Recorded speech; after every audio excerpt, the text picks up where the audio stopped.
Bonjour tout le monde. Aujourd'hui, nous allons parler du chèque et des effets de commerce. Alors, qu'est-ce que le chèque? Et qu'est-ce que l'effet de commerce? Alors, pour éviter le vol ou la perte d'une somme d'argent importante, qu'est-ce que nous allons faire? Nous allons prendre un carnet de chèques. Alors, le carnet de chèques, comme vous le voyez, est composé de différents éléments. D'abord, la dénomination banque. Exemple, Banque Populaire. Ensuite, la domiciliation, c'est-à-dire l'adresse. Il y a aussi un ordre important. Veuillez payer contre ce chèque. Et c'est là la dénomination chèque. Après, à l'ordre de, c'est-à-dire à l'ordre d'une personne, c'est-à-dire au porteur, à la personne elle-même ou nominatif à l'ordre d'une autre personne.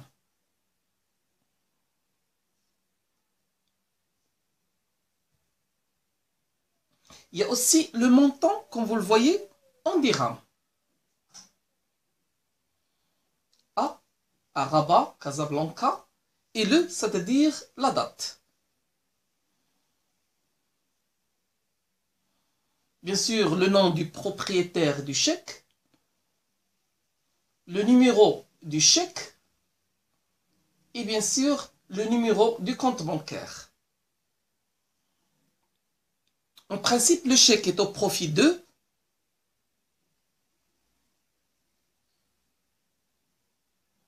soi-même, au porteur ou nominatif. On peut le endosser, c'est-à-dire le transmettre d'une personne à une autre. Et on a différents types d'endossement. Il y a l'endossement translatif. On écrit au dos du chèque à l'ordre de.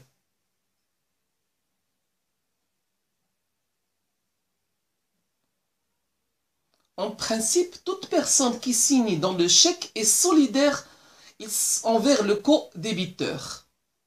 Envers le débiteur. Il y a aussi un chèque de procuration. On met au dos pour procuration. C'est-à-dire la personne, on lui procure le droit de tirer la somme d'argent et non d'en devenir propriétaire. Il y a différents types de chèques. Il y a d'abord le chèque barré. Et cela consiste à mettre une barre ou deux barres dans le coin haut, comme vous le voyez, du chèque. Les voilà.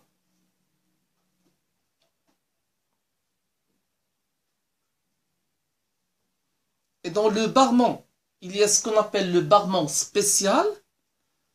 Ça veut dire entre les deux barres, on va mettre l'adresse de la banque dans laquelle on va retirer la somme d'argent.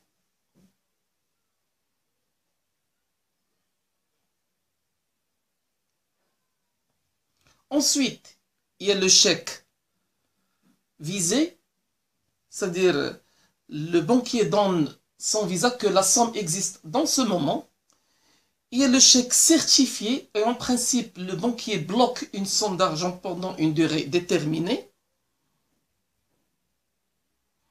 Et après, c'est les chèques guichets appelés communément omnibus. Ça, ce sont les différents chèques. Il y a aussi le chèque de voyage ou travel chèque, mais il y a aussi d'autres types de chèques.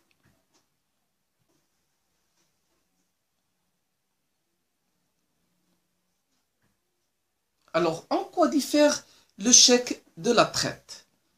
Le chèque, comme vous voyez, est un moyen de paiement. On ne peut pas donner un chèque en crédit.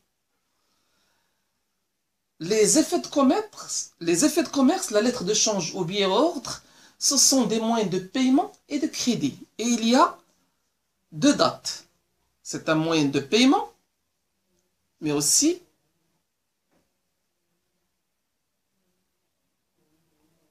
un moyen de crédit.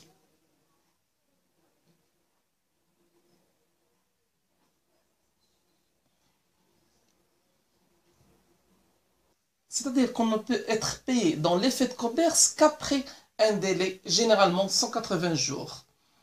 Cependant, on peut, avant cette échéance, s'adresser à la banque et lui remettre l'effet à l'escompte. C'est-à-dire, à l'escompte, ils vont retrancher leur partie et vous donner le reste. Bien sûr, si vous avez besoin de liquidité avant l'échéance. Donc, pour cela, il y a 3 dates. Il y a la date de création de l'effet de commerce.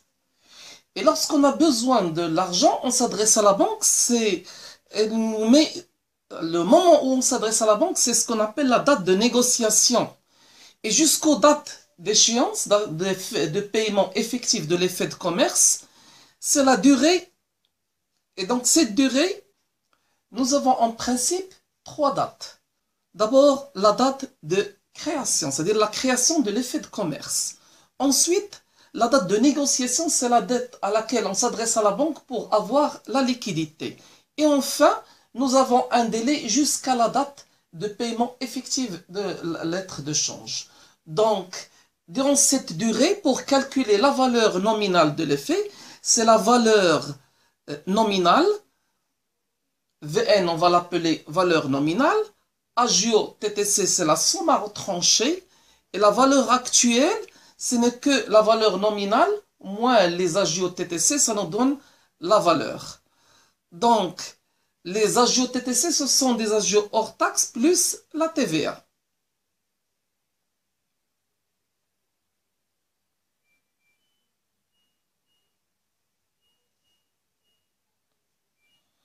La TVA n'est que le taux fois les agios hors taxe.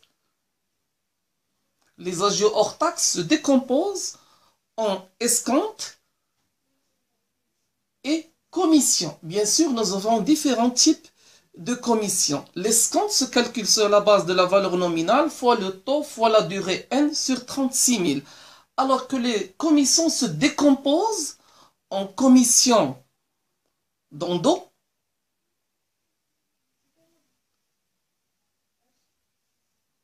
commission de manipulation,